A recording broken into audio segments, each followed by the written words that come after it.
Uh, e aí pessoal, tudo bem com vocês? Aqui fala um esquilo, gente. E hoje, bem, eu vou comentar sobre o caso da NBA. É isso mesmo. Sim, eu vou começar a contar para vocês sobre as partidas do play-in, né? Praticamente o pré-playoffs, né? Já daqui a pouco já vai começar um mata-mata. E, bem, o play-in seria mais ou menos para decidir as duas vagas que restam, praticamente o sétimo e o oitavo colocado. Foi mais ou menos colocado, se não me engano, no ano passado, essa ideia do play-in, né? E bem, eu vou comentar dos dois jogos que tiveram ontem e hoje ainda vai ter mais dois jogos, né?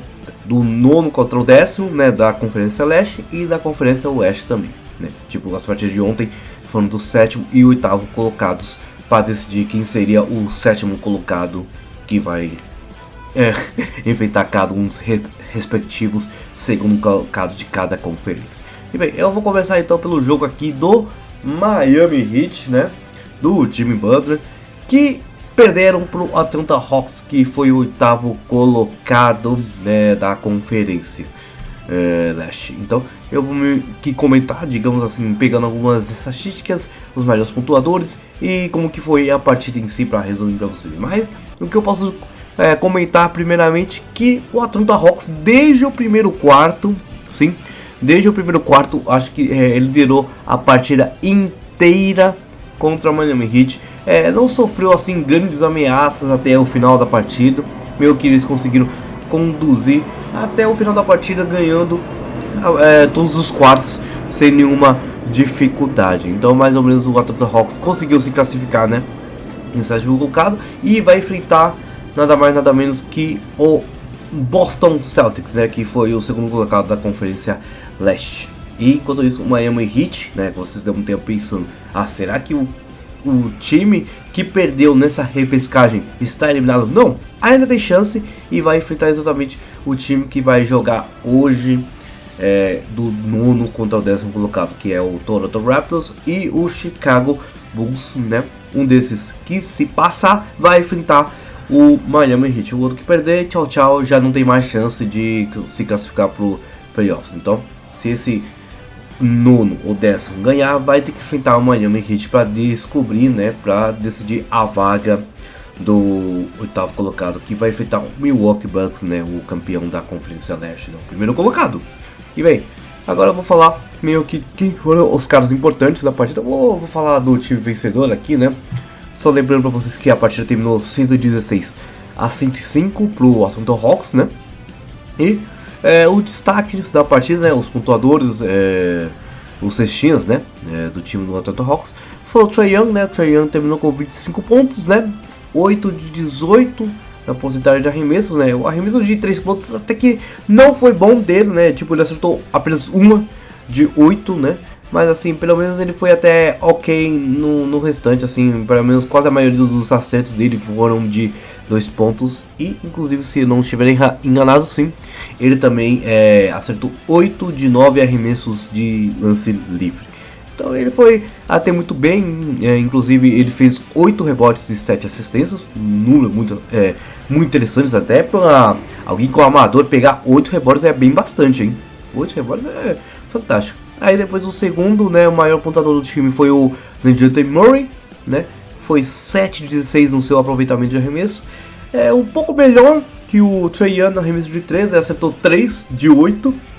E outras coisas interessantes foram 5 rebotes e 6 assistências. Ele terminou com 18 pontos. E o terceiro maior pontuador do time foi o Sadiq Bey, que arremessou de 7 de 17. Arremesso de 3 pontos, ele foi até um pouco a mais que o DeJounte Murray, né? Acertou 3, só que arremessou 9 vezes. Ele teve 6 rebotes e nenhuma assistência, terminando com 17 pontos. Esses aqui foram os principais cestinhas do time do Atlanta Hawks, né, que lideraram. Pelo menos que eu tô vendo aqui, só apenas um jogador pontuou mais de 20 pontos no time do Atlanta Hawks, foi o Trae Young, né? Mas a maioria pelo menos teve 1, 2, 3, 4, 5, 6, 6 jogadores que pontuaram mais de 10 pontos. Então, até que com isso, né, o restante de jogadores até que foi interessante. Na verdade, o mais interessante que foi o pessoal do banco que pontuou pra caramba, né? Praticamente todos esses dos 6 jogadores que eu falei 4 jogadores vieram do banco que marcaram mais de 10 pontos. Então o banco fez a diferença para essa partida também. Pelo lado do Miami Heat, né, o Jimmy Butler, como eu falei, ele foi um dos principais destaques do time aqui, só que na verdade ele sofreu o terceiro maior pontuador da equipe, né? Ele fez 21 pontos, né? Pegou 4 rebotes, fez 9 assistências. Isso aqui foi importante a se destacar, né? Ele inclusive fez 9 arremessos de lance livres, né? Acertou 9 de 11, né? Teve um aproveitamento de 31% assim nos arremessos, né? 6 de 19, só arremessou uma vez de 3 pontos, só que não acertou, né? E aí deixa eu ver, outro destaque aqui foi o segundo cestinha do time do Miami Heat, foi o Tyler Hero, que terminou com 26 pontos, né? Arremesso de 3 pontos dele também não foi lá as melhores coisas, né? Foi de 2 de 9, né? Só que pelo menos até que o arremesso dele foi beirando aos 50%, né? 12 de 23. Ele terminou com 26 pontos, teve 6 rebotes e assim, de destaque só roubada de bola, 2 roubadas de bola, não teve nenhuma assistência, né? E quem foi o principal jogador do time foi o Kyle Lowry, que veio do banco. Só que ele jogou muito mais tempo do que propriamente o amador que foi titular, que foi o Gabe Vincent. Ele terminou com 33 pontos, né? O líder, né? O cestinha do time do Miami Heat, vindo do banco.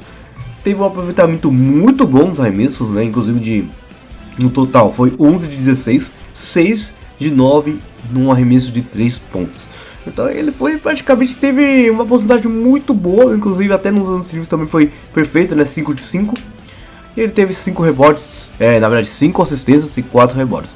Então ele vindo do banco foi até bem interessante o Kyle Lowry. Só que se a gente for dar uma olhada, o time do Miami Heat só teve esses 3 caras como super interessante. Porque não teve mais ninguém que passou de 10 pontos, o outro que passou foi o Ben Adebayo com 12 pontos, mas, né, porque ele era o titular, jogou 41 minutos.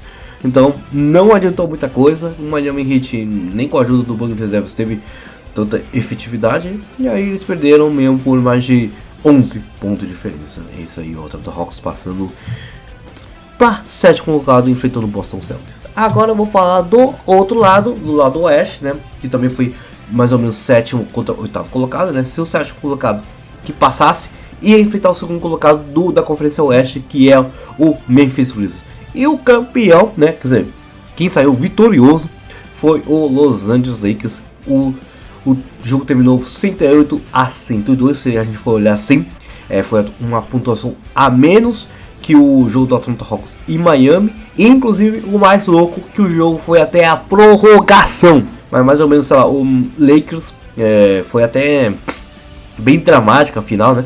Porque praticamente faltando pelo menos uns 1.8 segundos, o Lakers estava ganhando por 3 pontos, né? O Dennis Schroeder fez um arremesso sensacional, né? Faltando esse 1.8 segundos, ele fez um arremesso de 3 que colocou o Lakers na liderança. Só que, faltando, como já falei, faltando 1.8 segundos, o Anthony Davis fez uma falta muito boba em cima do Mike Conley, que ele acertou os lances livres e conseguiu empatar esse jogo e levar para a prorrogação. Mas pelo menos o Lakers conseguiu garantir a vitória. E eu vou destacar, obviamente, os principais cestinhas do time do Lakers. Bem, pelo lado do Lakers, quem foi o cestinha foi o LeBron James, né? LeBron James terminou com 30 pontos, ele pegou 10 rebotes e fez 6 assistências. Ele teve uma porcentagem muito boa no arremesso, 12 de 25, 12 de 21, meu Deus do céu. Tava ficando muito louco. E ele, pelo menos, se não me engano, esse foi, pelo que eu tava vendo as estatísticas de toda a carreira dele, porque já são quase mais ou menos 20 anos de carreira que ele tem na NBA.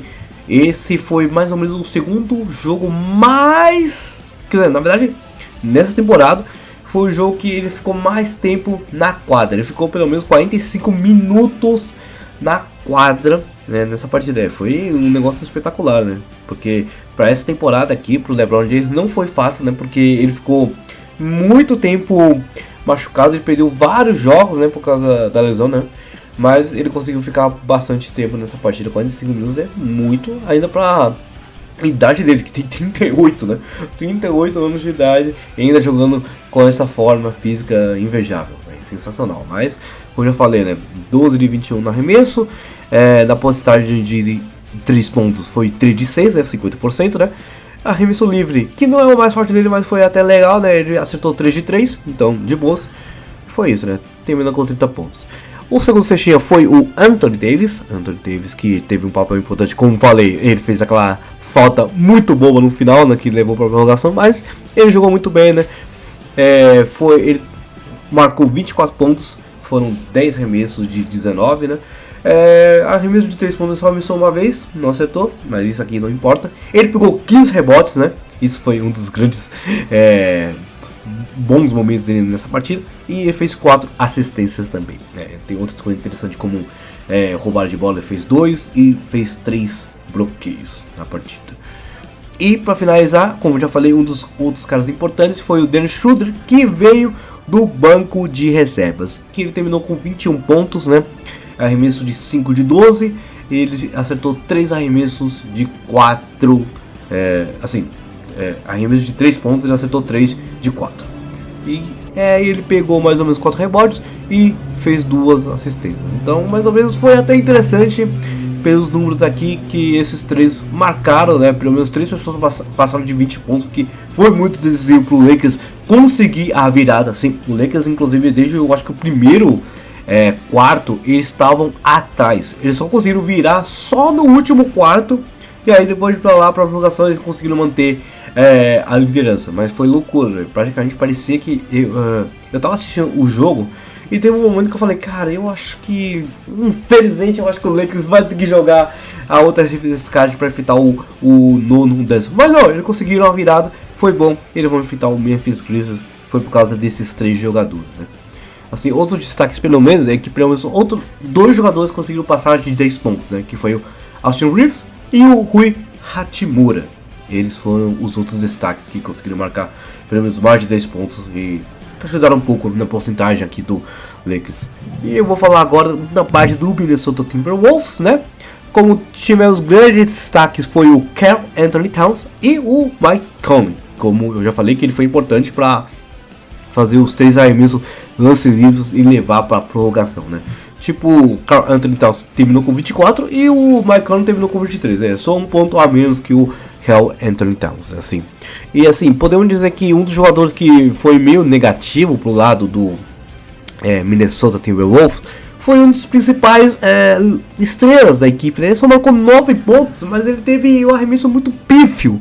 Foi tipo 3 de 17, uma porcentagem de 17% nos seus arremessos. Foi um negócio horroroso. Eu vou nem falar dos arremessos de 3 pontos que ele tentou, porque ele acertou 0 de 9.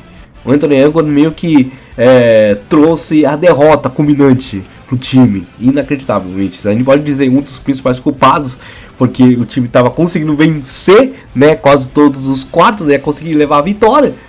Mas a derrota principal com certeza vai atrás do Anthony Edwards, né, porque ele teve um aproveitamento muito pífio.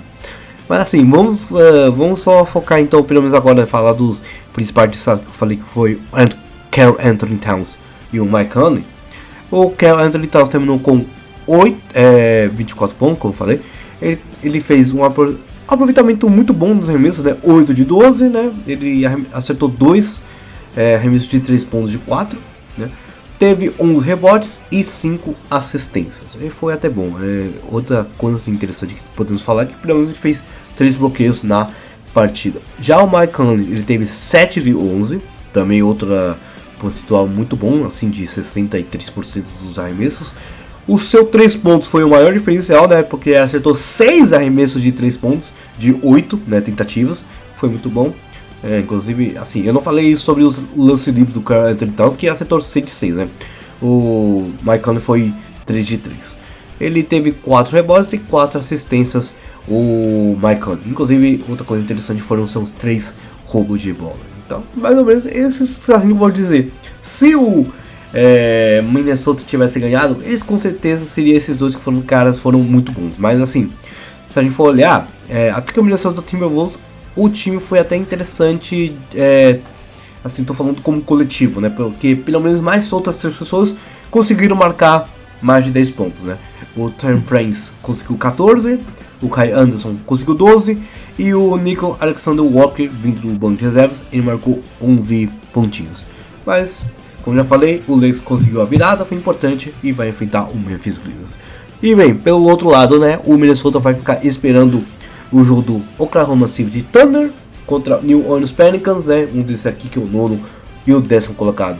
Eles vão enfrentar, o Minnesota vai enfrentar um desses vencedores para decidir quem fica com a 8ª vaga, que vai enfrentar nada mais nada menos que o Denver Nuggets, o campeão, né, o primeiro colocado da conferência Oeste. Então, vai ser uma loucura. Eu acredito que o Denver Nuggets vai passar de qualquer maneira contra um desses 3 times que ele vai ter que enfrentar. Já o Memphis Grizzlies, que é o segundo colocado, que vai enfrentar o Lakers, aí já fica um pouco complicado, porque o Lakers está numa crescência muito boa de vitórias seguidas. E pois é, aí, bem, eu não comecei a comentar sobre o caso do Atlanta Hawks contra Miami, mas eu acho que o Atlanta acho que vai perder pro Boston, porque o Boston joga pra caramba. E, bem, eu acho que dificilmente se o Miami passar ou Chicago ou Toronto vão conseguir derrotar o Milwaukee Bucks, porque o Antetokounmpo é foda. É foda, mas é isso, gente. Então espero que tenham gostado da análise aqui, do resuminho aqui dos primeiros 2 jogos do play-in, né, da repescagem, né, para playoffs da NBA. E eu volto amanhã para comentar também os outros jogos aí do 9º e o 10º colocado de cada conferência. E é isso, gente. Falou!